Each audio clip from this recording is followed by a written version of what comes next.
जय श्री राम गुरुजी। आप ग्रस्त जीवन में हैं, आपके देवी जी भी हैं, आपके बच्चे भी हैं, फिर आप इस मार्ग में कैसे आए? इसमें क्या क्या कठिनाई हुई और क्या प्राप्त हुआ? क्या कोई भी इस मार्ग में आ सकता है? कितने प्रश्न हो गए आपके? 3। 3 से ज़्यादा हो गए। पहला है कि हम गृहस्थ हैं, तो हम गृहस्थ हैं। गृहस्थ माने विवाह किए हैं। दूसरा है उसी काम की देवी जी हैं, हमारी पत्नी है, धर्म पत्नी अर्धांगिनी। तीसरा संतान, तो हम 2 संतान हैं, एक बेटा एक बेटी। इसके बाद है कि हम इस मार्ग में कैसे आए। तो हमारे जीवन में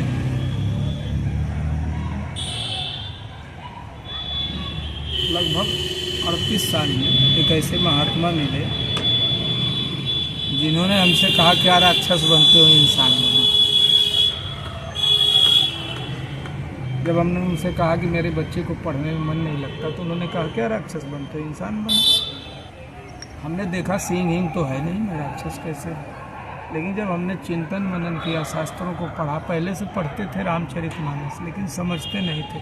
बस खाली गाना मंगल भवन मंगल हारी द्रवसु दशरथ हजर बिहारी करके जोड़ दिया नहीं। लेकिन समझा तो पता चला वाकई हम राक्षस हैं। कैसे? मेरा जो आचरण है, स्वभाव है, कुछ भी खाना पीना तो सब कुछ नहीं था, लेकिन भोजन तो गलत होता था। तब समझ में आया हमको कि मेरा आचरण कैसा है।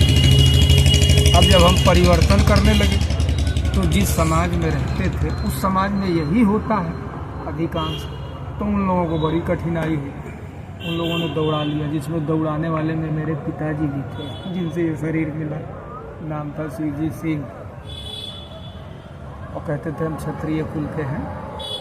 और भैया एक दिन उन्होंने कहा कि क्या तुमको पैर में टांग दिया जाए? तो हम मुस्कुराते हुए बोले हाँ टांग दिया जाए। अरे तब तो चेहरा देखने लगे हमारा। फिर बोले रुको, अच्छा। वहाँ बहुत लोग थे, ये बिहार की बात है,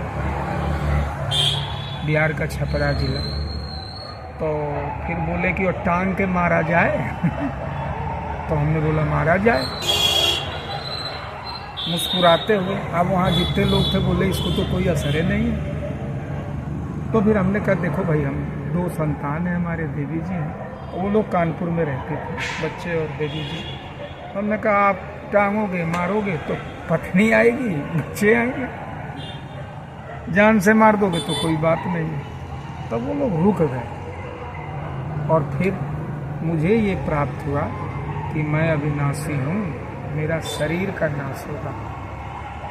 तो जब मैं अविनाशी हूँ, मैं चेतन माने समझदार हूँ, निर्गुण हूँ, निराकार हूँ, उस परम सत्ता का अंश हूँ जिसने सृष्टि बनाया है, तो हम भी कुछ करें।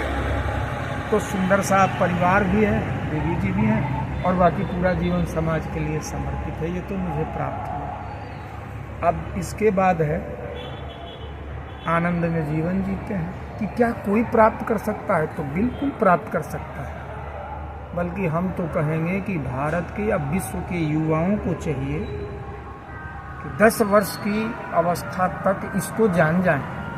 न हो सके तो भाई 15-16 तक जान लें। आहा, जीवन चकाचक हो, समझ के पढ़ाई करो, समझ के नौकरी करो, समझ के विवाह करो, समझ के संतान उत्पन्न करो। क्योंकि मेरा विवाह ठीक नहीं हुआ है। क्यों नहीं हुआ? तो हमारा ब्राह्मणों ने कुंडली देखा, और जब कुंडली देखा तो बताया कि भाई जो परंपरा चली आ रही है कि गुण में बहुत आगे हैं देवी जी लड़की। तो हमने कहा भाई तो बड़ी अच्छी बात है, हमसे गुण में आगे। लेकिन जब शादी होके आए तो पता चला शिक्षा में कौन सा गुण भैया, गुण कौन सा? हम भी समझने लगे तो पढ़ी लिखी होंगी, सब ठीक ठाक होगा, पहले देखा देखी होती नहीं। लेकिन जब आई तो पता चला कम शिक्षित है। तो हमने फिर उनको पढ़ाया, ठीक है, बोलने का अभ्यास नहीं, अभ्यास धीरे धीरे करवाया। पढ़ती नहीं थी, अखबार पढ़वाते थे, लिखवाते थे।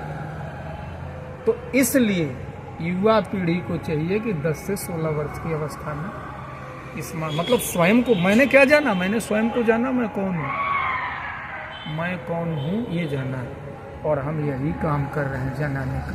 ठीक है, कोई कर्मकांड करे, पूजा पाठ करे, जो तस्वीर से दिखाए वो सब ठीक, उसकी मर्जी, लेकिन अगर उसने स्वयं को नहीं जाना तो गया जीवन। ठीक, पकड़ में आई, बोला जाए, आ गई। आ गई।